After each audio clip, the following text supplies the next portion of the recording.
जो व्यवस्थाएं आपको बताई गई थी वो व्यवस्थाएं अब तक अगर हम पहुंचा दिए होते तो बताओ यहाँ का नजारा दूसरा होता कि नहीं होता।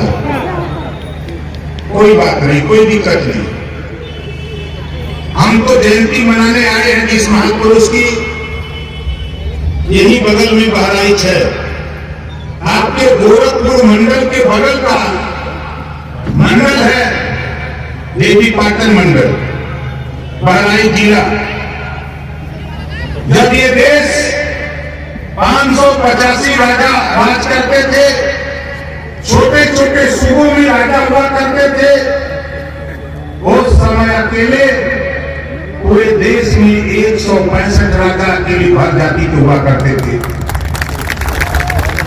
दुर्भाग्य है कि जिन लोगों ने राज किया उनका इतिहास देश के इतिहासकारों ने गायब कर दिया। हम लोगों को जब इस बात की जानकारी हुई, माता पिता जी ने हम लोगों को पढ़ाया, हम लोगों ने इतिहास में जब पढ़ा, हम लोगों ने भी मन बनाया कि जब तक अपना इतिहास पाताल से निकाल करके धरती पर ला नहीं दूंगा तब तक चैन से हम भी बैठने वाले नहीं। उसी कड़ी में हम लोग इधर आए हैं। 85 राजाओं में 165 चले जाओ। अगर बनारस जहां हम रहते हैं, हमारा जिला है, राजभर राजा बंदार दशाश्वमेध घाट पर आज भी चले जाओ, शिलापट पर लिखा हुआ। चले जाओ जौनपुर, आज भी राजभर राजा केलाल गोमती नदी का शहीद पुल के आगे आज भी किला बरकरार है। आप चले जाओ बलिया गाजीपुर के बॉर्डर पे लखनेश्वर जी का किला, आओ आपके मऊ घोसी घोष का किला। गिनाऊं साथी तो पूरे देश में मैं गया था बाहर आके बरेली, वहां के लोगों ने मुझसे कहा कि यहाँ आपके जाति का शासकता दुर्भाग्य है कि आप आज गुलाम बन करके घूम रहे हो। नेताजी, अन्यथा घबराओ नहीं, हमने भी इतिहास को खोजा है। बहराइच की धरती पर राजा बिहारी मल राज था, उनकी पत्नी का नाम माता लक्ष्मी और बहन अमले देवी और महाराजा सुहेल देव जी, 4 भाई। 1009 में पैदा होते हैं। 4 भाई थे। सबसे छोटे महाराजा सुहेल देव जी थे। पहले थे रुद्रमल, भागमल, भुलादेव और चौथे पुत्र थे बिहारी मल के महाराजा सुहेल देव राजभर। और 1009 में पैदा हुए। जब इनकी शिक्षा दीक्षा को बेहतर देखा इनके पिताजी ने 18 साल की उम्र में ही महाराजा सुहेल देव जी को बहराइच का राजा बना दिया। कितनी साल में? 18 साल में राजा बना दिया। विदेशी आक्रमणकारी पूरे देश को गुलाम बनाने के लिए तमाम राजाओं को हराते कोई हार जाता था, कोई मार दिया जाता था, कोई शरण में चला जाता था। जब वो बहराइच की धरती पर पहुंचा तो महाराजा सुहेल देव जी का खून खौल उठा और उठाया 40 किलो की तलवार। उस आतताई जुल्मी को देश को गुलाम बनाने के लिए आया था। 1.5 लाख सेना लेकर के वो कूच किया था बहराइच। और धन्य है महाराजा सुहेल देव जी, 40 किलो की तलवार उठाया और बंजर मूली की तरह काट करके नाम वाला मैदान बहराइच में दफन कर दिया। ये तेरा इतिहास, ये तेरा इतिहास। आज भी नानपारा का मैदान, हुगला नदी, बहराइच जिला आज भी विद्यमान। लेकिन देश के इतिहासकारों ने हमारा इतिहास नहीं लिखा।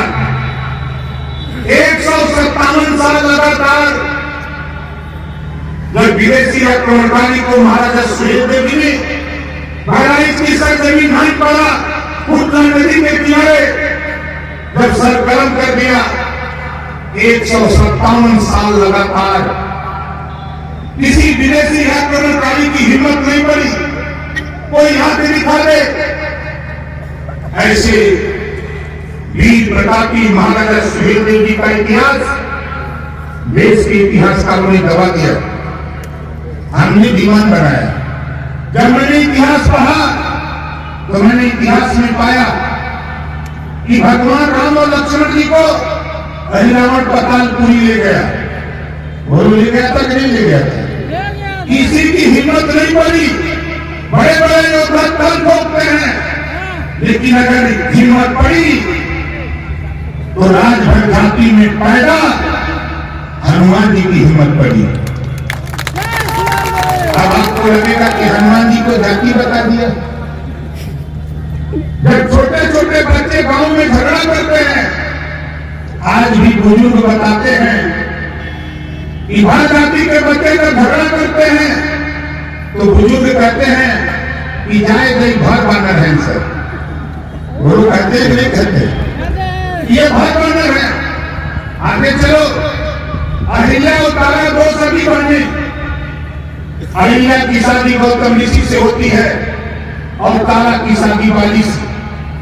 कौन सा बाप कौन सी माँ है जिसके पास दो बेटी हो? एक बेटी की शादी इंसान से और एक बेटी की शादी बानर से करे, वो कर सकता है? नहीं करेगा।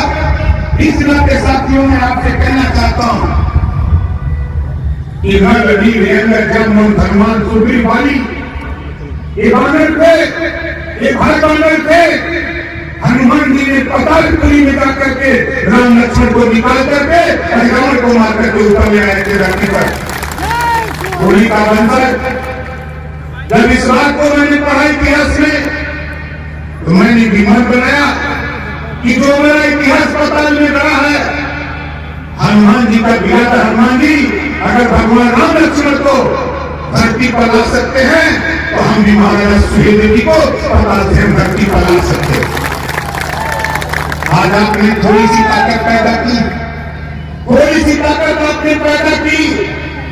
देश के प्रधानमंत्री को बोलना पड़ा कि जब तक सुहेलदेव जी के विचारों का भारत नहीं होगा तब तक देश तरक्की नहीं कर सकता है। ये आपके संघर्षों की देन है, आज आपके संघर्षों की देन है कि महाराजा सुहेलदेव जी के नाम पे डाक टिकट जारी करना पड़ा।